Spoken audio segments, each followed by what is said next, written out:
Welcome to my channel S M tomato. ముందుగా అందరికీ నమస్తే. ఈరోజు సోమవారం 9వ తేదీ ఫిబ్రవరి నెల 2026 సంవత్సరం.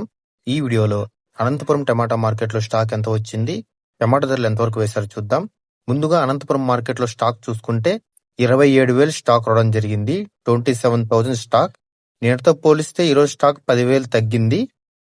ఇక అనంతపురం మార్కెట్లో 15 కేజీల బాక్స్ ధరలు చూసుకుంటే మిక్సింగ్ కాయలు 50 రూపాయల నుంచి మొదలై 80 రూపాయల వరకు మిక్సింగ్ కాయలు పలికాయి. సెకండ్ క్వాలిటీ కాయలు 80 రూపాయల నుంచి మొదలై 100 రూపాయలు 120 రూపాయల వరకు సెకండ్ క్వాలిటీ కాయలు పలికాయి. క్లాస్ కాయలు 120 రూపాయల నుంచి మొదలై 140, 150, 160 రూపాయల వరకు క్లాస్ కాయలు పలికాయి. ఈ రోజు అనంతపురం మార్కెట్ లో 15 కేజీల బాక్స్ సూపర్ టాప్ చూసుకుంటే 170 రూపాయలు వేయడం జరిగింది. 170 రూపీస్ టాప్ రేట్. మనకి యావరేజ్ గా చూసుకుంటే 50 రూపాయల నుంచి 100 రూపాయలు 140 రూపాయల వరకు ఎక్కువ. నిన్నటితో పోలిస్తే ఈరోజు మార్కెట్ 40 రూపాయల ధర పెరిగింది. స్టాక్ తగ్గడం వల్ల ఈరోజు ధరలు పెరిగాయి, అది కూడా స్వల్పంగా పెరిగాయి. నా వీడియో నచ్చితే లైక్ చేయండి, ప్లీజ్ సబ్స్క్రైబ్ చేయండి.